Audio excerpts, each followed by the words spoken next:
Hi guys, Archie Luxury channel, Paul Pluta channel. Guys, I want to talk to you. It's very important that you guys subscribe, like, and tell your friends about this channel. We're trying to boost the Paul Pluta and the Archie Luxury channel, and we can't do it without your support. We need your support. It really would help. The other thing is, guys, we can't survive on Google Ads alone. Google Ads is very, it's hard to survive, guys. So look, paid reviews. On the Paul Pluta channel, we do paid reviews. These paid reviews keep me full-time on YouTube. Also, you could sponsor me on Patreon. Patreon lets you pay a small amount of money every month. It's kind of like a tithing, except that it helps creators stay full-time. You sponsor me on Patreon for as little as $1 a month. I'll send you secret pre-release videos. I'll send you secret Patreon-only videos. Plus, I'll send you links to other videos that other people have made that I thought were really good. So, if you really want to keep me full-time on YouTube, consider sponsoring me on Patreon. The other thing is, guys, if you want to send me a donation, these are greatly appreciated. They're greatly appreciated.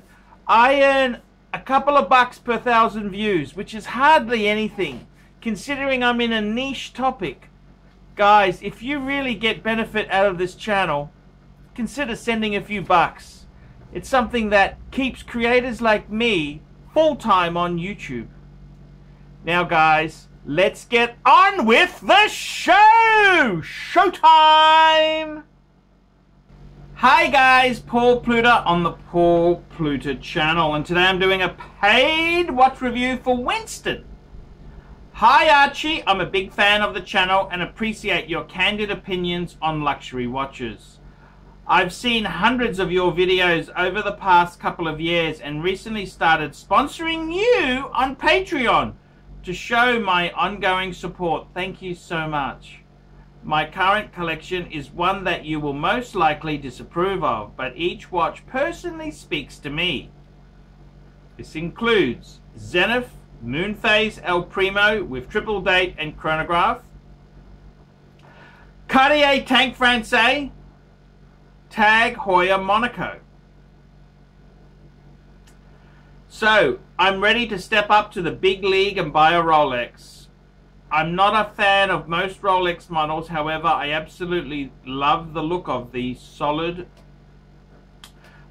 yellow gold Daytona. As much as I want to buy it pre-owned, my favorite is the new model with the green dial image attached, which retails around $35,000 US. Alternatively, I would consider saving about $10,000 for a pre-owned gold Daytona with a black dial, which I'm not as much of a fan of compared to the green dial. I plan on keeping the watch for life, but if I happen to sell it years down the road, do you think the green dial will be more difficult to sell or trade compared to the black dial? The alternative to the gold Daytona is a steel Patek Philippe Nautilus 5711/1A with a navy dial. I love this watch for its beauty and simplicity. However, both the gold Daytona and steel Nautilus couldn't be more different, as the Daytona is a Google Ads off piece, whereas the Nautilus is pure refinement. That said, these are my choices, and I would like your candid opinion on which watch you would recommend as I continue building out my small collection. I expect you to rip me a new asshole for considering to buy a new Daytona. Fortunately, I live close to your friend Kenny at Jewellers on Time if you recommend I go the pre-owned route. Thanks again, Arch, and keep up your good work. You're a pioneer and a watch maverick. Best, Winston. P.S. I've sent you $30 because I know you don't do shit for free. Whew! Okay, let's have a talk about his current collection and let's give some suggestions. So he's got a Zenith Moonphase El Primo. Okay, good movement. Not a bad watch. I don't love it. I don't love Zenith. Zenith is very soft, but it's got some kudos, okay. The Cartier Tank Francais. You know, I actually owned a Tank Francais. I've owned a two-tone, okay. I have actually owned one. Had a shocking redial on it. I got so shitted off with the crappy redial. I flipped it pretty quickly. I had to get out of that one. And you got a Tag Heuer Monaco. Actually, I quite like the Tag Heuer Monaco. The Heuer Monacos, the vintage ones, are worth a fortune. Like $20,000 US for a top one of those. So that out of those three watches, the Heuer Monaco, Tag Heuer Monaco would be my pick. But okay, they speak to you. I understand. I used to love Cartier. It's just that they became so commercial. Richemont really kind of wrecked it. You know, wrecked the fantasy. Zenith, I kind of prefer my Breguet to a Zenith. You know, Zenith just... They could have achieved so much. It could have been so amazing. Okie dokie, let's have a talk about these watches here. Now, I gotta tell you the truth there. Personally, if I were you, what I would do if I were you, I'd add some steel stunners. I would add a Rolex sub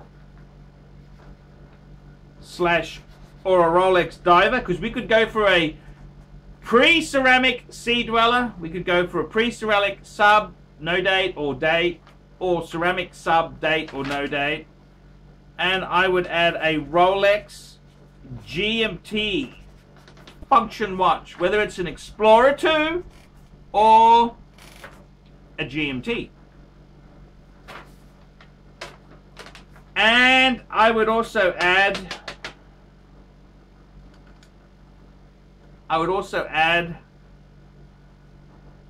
you know, you could add a Speedmaster Man on the Moon Speedy. Add a Speedy. Can I add a Speedy in there? That's a cool watch.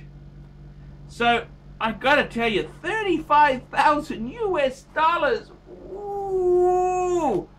I gotta tell you, a couple of years ago, I actually was a courier. I took one from Brisbane to a watch dealer in Bangkok. And he paid about 25 US for basically a brand spanking new, it was a rose gold Daytona. He bought it from an Italian dealer. So they don't hold their value. Believe you me, they sink like... They sink, okay? Any gold Rolex, whether it's a Submariner, a GMT, Daytona, you lose something, okay? There are dealers there who should give you massive discount to buy that watch. I don't think the green version is going to be necessarily harder. In fact, in the short term, I think it'd be easier. But I wouldn't be buying one new. I would really haggle like a bitch.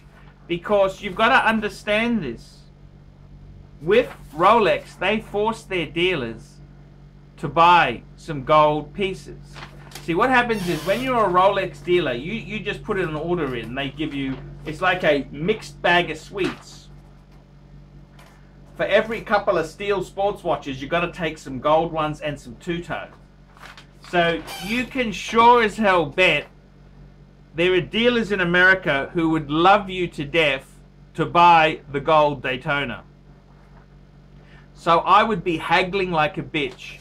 The steel ones you can't get for love nor money. But the gold ones, man, the dealers love to sell that shit because they can't sell it. Because people always want steel.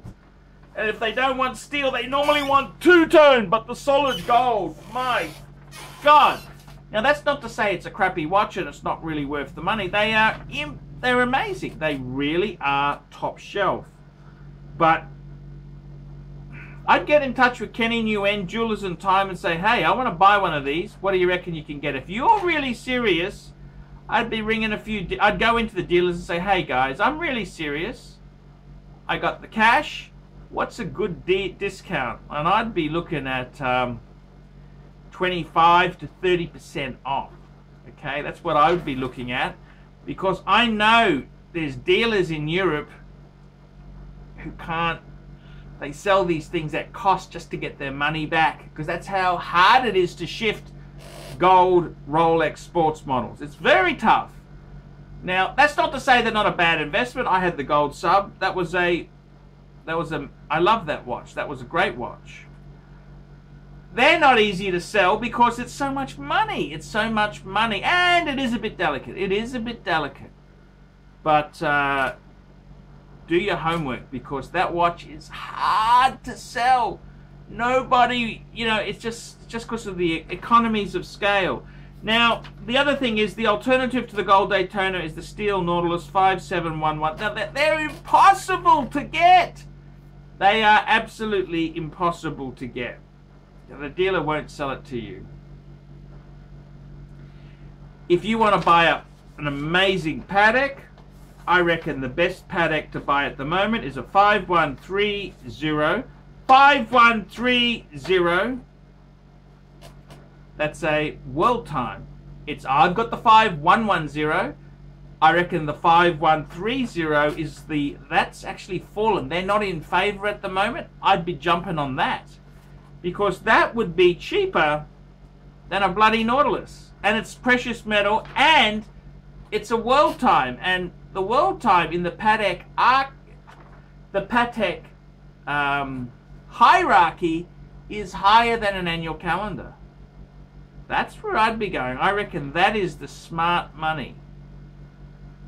I reckon a 5130, you get that for about under 30,000 US dollars. 28, you could get one. Yellow gold, white gold, or rose gold. I don't think it really matters. They're all cool. Whatever one you can get a good deal on, which is nice box papers, beautiful example with the proper deployant Patek buckle. That's what I'd be doing. You got to be smart when you buy these things. You've got to buy smart. Okay, that's best advice I can give you there. So very, very good. You got a reasonably nice collection. I personally would be adding a steel sub and a GMT and a Speedy. I reckon that's what you should do. Give yourself some good base watch. You gotta just wear them, put them on and wear. I mean, they're amazing. They're amazing. I'm Paul Pluta. Tell me what you guys think. Tell me what you guys think. Put a comment below. Put a comment below, and tell me what you guys think of that.